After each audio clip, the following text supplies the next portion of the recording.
BCom part first subject ABST lesson statistical average. पिछली class में अपन ने क्वेश्चन नंबर 19 तक देख लिया था। इस क्लास में क्वेश्चन नंबर 20 देख रहे हैं। चलिए देखते हैं क्वेश्चन नंबर 20 क्या है। दो शहरों से संबंधित मृत्यु समग्र निम्नवत है, इनमें से कौन सा शहर अधिक स्वस्थ है और क्यों? जिसकी डेथ रेट कम आएगी वह शहर अधिक स्वस्थ माना जाएगा, क्योंकि जिस शहर में ज़्यादा बीमारियां फैली रहेगी उसमें अधिक लोगों की मृत्यु होगी, तो ये माना जाएगा कि उस शहर का स्वास्थ्य अच्छा नहीं है। अर्थात उस शहर में लोग जो रह रहे हैं, जो व्यक्ति रह रहे हैं, उनका स्वास्थ्य अच्छा नहीं है बजाय दूसरे शहर की तुलना में।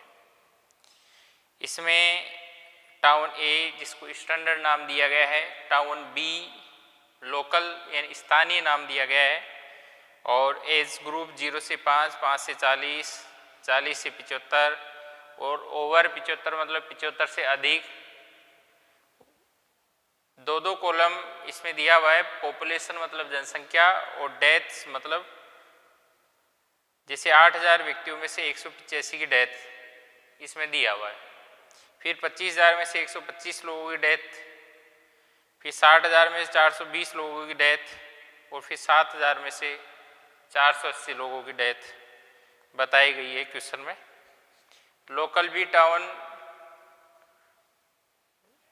जो है उसमें पॉपुलेशन 2500 रुपये बता रखी है शुरू में। एज ग्रुप 0 से 5 है, उसमें देखिए तो 2500 में से 65 लोगों की डेथ बताई गई है, 13000 में से 78 लोगों की डेथ बताई गई है, और 31500 में से 252 लोगों की डेथ बताई गई है, और 3000 में से 210 लोगों की डेथ बताई गई है।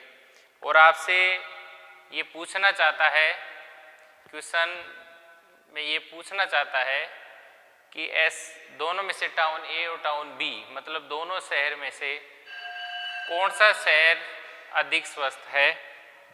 तो इसके लिए अपन डेथ रेट के हिसाब से मालूम करने की कोशिश करते हैं, ठीक है। चलिए आगे नेक्स्ट देखते हैं। डेथ रेट का जो फॉर्मूला है वो है डेथ्स, यानी जो आपकी पूरी डेथ है उसमें पॉपुलेशन का डिवाइड कर देंगे और मल्टीप्लाई यानी अपन गुणा कर देंगे 1000 से, मतलब 1000 से अपन गुणा कर देंगे, क्योंकि जनसंख्या की जो कैलकुलेशन होती है वो प्रति हजार के हिसाब से मानी जाती है हमेशा ही, इसलिए डेथ भी यहाँ पर अपन प्रति हजार ही देखेंगे। यही फॉर्मूला इधर है डेथ रेट का, डेथ्स बटा पॉपुलेशन गुणा 1000, ठीक है। 1000 के अकॉर्डिंग ही पॉपुलेशन की कैलकुलेशन होती है। एज ग्रुप आपको क्वेश्चन में, अभी मैंने क्वेश्चन में पढ़ के बताया था, वो दे रखे हैं। Town A standard, town B local. Population ये आपको दी हुई है, डेथ दी हुई है। पॉपुलेशन को मैंने W1 मान लिया, और डेथ रेट अपन कैलकुलेशन करेंगे उसको मैंने X1 नाम दिया है। इधर पॉपुलेशन टाउन बी में दी हुई है, उसको मैंने W2 नाम दे दिया। आप भी कुछ भी नाम दे सकते हैं। टाउन ए की पॉपुलेशन को W1, टाउन बी की पॉपुलेशन को W2, डेथ्स क्वेश्चन में है, और डेथ रेट इसमें डेथ रेट को X1 और इसमें डेथ रेट को X2, ठीक है। लास्ट का कॉलम अपन लास्ट में देखेंगे, फिलहाल यहाँ तक देखते हैं एक बार। तो डेथ रेट किस तरह से आएगी, ये जो फॉर्मूला है डेथ रेट का, डेथ बटा पॉपुलेशन गुणा 1000, तो 185 भाग 8000 मतलब 8000 लोगों में से 185 डेथ है, तो डेथ रेट प्रति हजार किस तरह से निकालेंगे। 185 में 8000 का भाग दे देंगे और 1000 से गुणा कर देंगे, 23 आ गया। और मान लीजिए पॉइंटों में आता है 23 पॉइंट कुछ, तो पॉइंट के बाद में 5 या 5 से ज़्यादा हो तो उसको जैसे 23.5 आ रहा है तो 24 कर देंगे, और 23.5 या 23.5 से कम है, मतलब 23 के बाद में जो पॉइंट आ रहा है वो 5 से कम है, तो उसको इग्नोर कर देंगे, मतलब उसका अपन राउंड ऑफ नहीं करेंगे, उसको छोड़ देंगे। और 23 के बाद में, मतलब यहाँ पर फॉर एग्जांपल लेकर बता रहा हूँ, 23 के बाद में 0.5 या 5 से ज़्यादा हो तो इसको राउंड ऑफ करके 24 कर देना है, क्योंकि कभी भी व्यक्ति की डेथ पॉइंटों में नहीं होती है, ठीक है, या तो डेथ मानेंगे या फिर नहीं मानेंगे, ठीक है, पॉइंट्स में डेथ कभी नहीं है।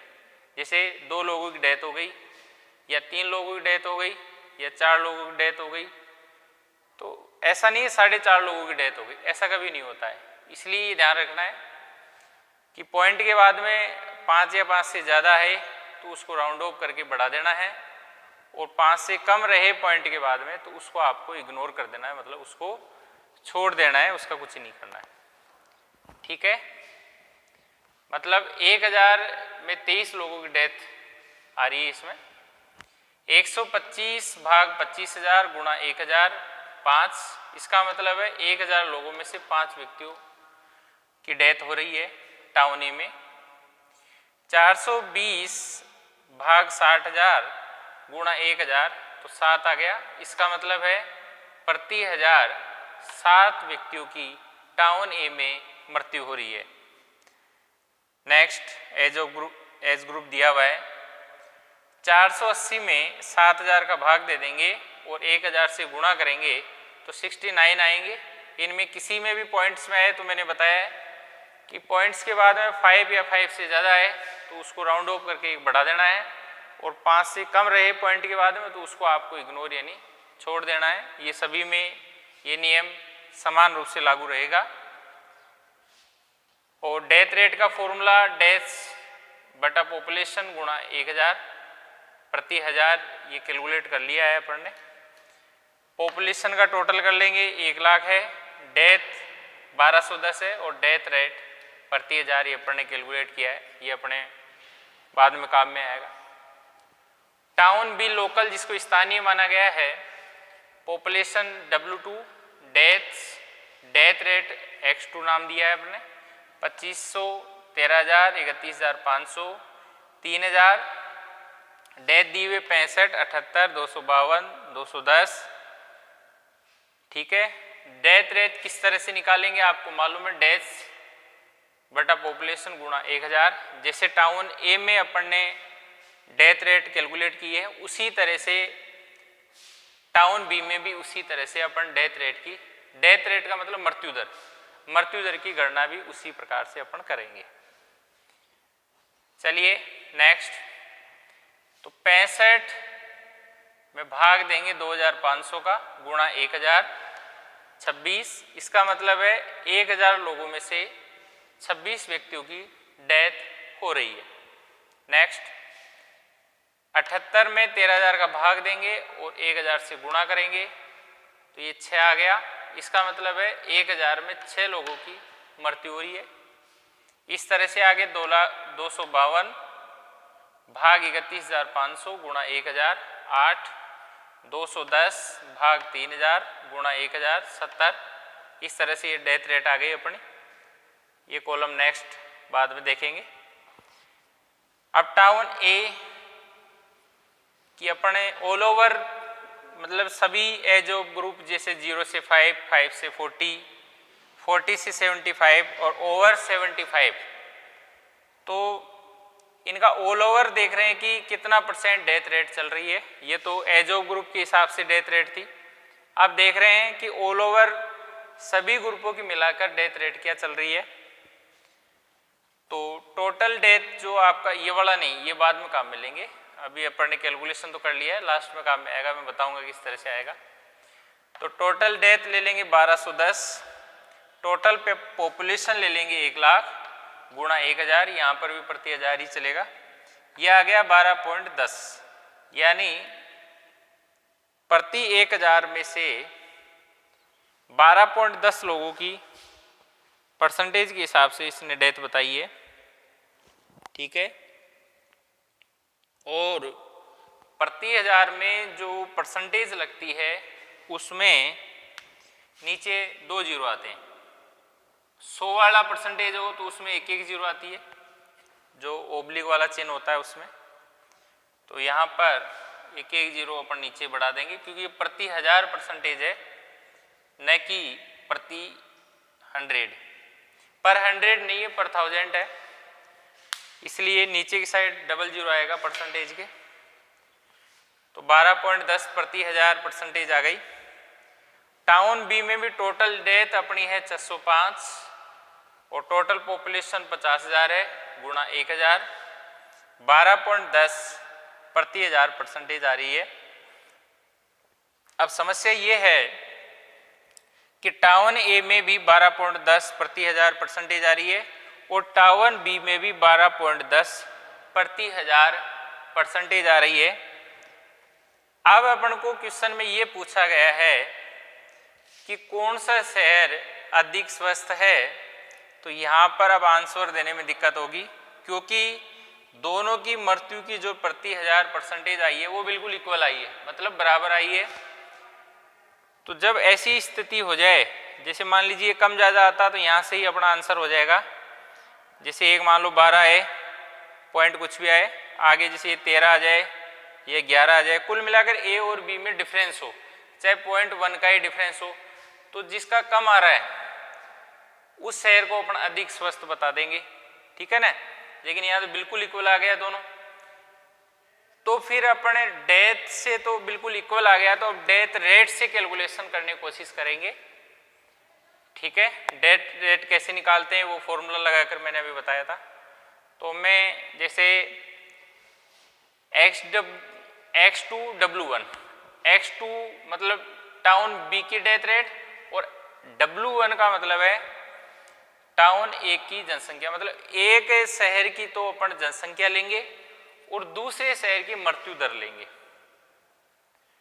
ठीक है। उससे भी मान लीजिए इक्वल आ जाए तो फिर ये करेंगे कि इस शहर की तो मृत्यु दर लेंगे और इस शहर की जनसंख्या अपन पॉपुलेशन लेंगे, और फिर भी मान लीजिए इक्वल आ जाए तो फिर अपन ये कहेंगे कि दोनों शहरों की जो स्वास्थ्य की स्थिति है वो बिल्कुल बराबर है, इनमें किसी प्रकार की कोई अंतर नहीं है स्वास्थ्य के मामले में, ठीक है।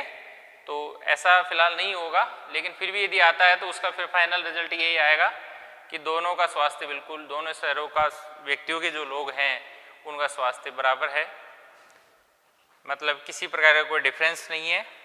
फिलहाल अपने एक बार चेक करते हैं, आप कोई सा भी ले सकते हैं। जैसे मैंने टाउन बी का डेथ रेट लिए और टाउन ए की पॉपुलेशन ली है मैंने, तो W1 और x2 इससे चेक करता हूँ एक बार। तो x2 को W1 से मल्टीप्लाई कर देंगे, मतलब 26 को 8000 से मल्टीप्लाई करेंगे 2,08,000, 6 को मल्टीप्लाई करेंगे 25,000 से 1,50,000, 8 को मल्टीप्लाई करेंगे 60,000 से 4,80,000 और 70 को अपन मल्टीप्लाई करेंगे 7,000 से 4,90,000। इसका टोटल अपने आ गया 13,28,000। अब लोकल डेथ रेट मैंने ली है ना, स्टैंडर्ड वाली नहीं ली। अब भी यदि इक्वल आएगा तो फिर स्टैंडर्ड से करके देखूंगा। Local death rate town B की मैंने डेथ रेट ली है और टाउन ए की पॉपुलेशन मैंने ली है, तो सिग्मा x2 W1 x2 ये W1 टाउन ए की पॉपुलेशन भाग W1, तो 13,28,000 और टाउन ए की पॉपुलेशन 1,00,000, ठीक है, गुणा 1,000 नहीं करेंगे। क्यों नहीं करेंगे? क्योंकि जो अपन ने डेथ रेट जब पहले कैलकुलेट की थी तो उसमें अपन ने मल्टीप्लाई किया था 1000 से। कुल मिलाकर जब अपन ने डेथ रेट निकाली थी वो प्रति 1000 ही निकाली थी, इसलिए पहले 1000 मल्टीप्लाई हो चुका है। तो इसके अंदर भी अपन ये जो x2 आ रहा है वो काम में ले रहे हैं, तो कुल मिलाकर ये जो डेथ रेट है उसमें 1000 से पहले से मल्टीप्लाई है, इसलिए उसको अपन दोबारा मल्टीप्लाई नहीं करेंगे। तो 13,28,000 भाग 1,00,000, तो ये आ गया 13.28। तो देखिए पहले ये 12.10 था, ये भी 12.10 था, लेकिन ये बढ़कर आ गया 13.28, यानी अब टाउन बी का ज़्यादा आ रहा है। तो अब आगे अपन को करने की जरूरत ही नहीं है क्योंकि बिल्कुल ज़्यादा आ गया, ये इक्वल आता तो फिर अपन सोचते कि इसकी डेथ रेट ले लेंगे, इसकी पॉपुलेशन ले लेंगे, फिर भी इक्वल आता तो फिर ये कहेंगे कि दोनों शहरों का या दोनों शहरों में रहने वाले व्यक्तियों का स्वास्थ्य बिल्कुल ही बराबर है, इनमें किसी प्रकार का कोई अंतर नहीं है।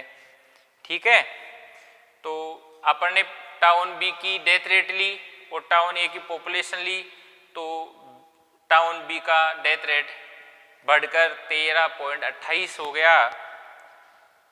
तो अब ये कह सकते हैं, मतलब टाउन बी का 12.10 मत मानो आप, 13.28 मानिए, तो 12.10 और 13.28 में ज़्यादा 13.28 है, इसलिए कह सकते हैं कि बी में जो बी टाउन है उसमें लोगों का स्वास्थ्य अधिक ज़्यादा खराब है बजाय टाउन ए के।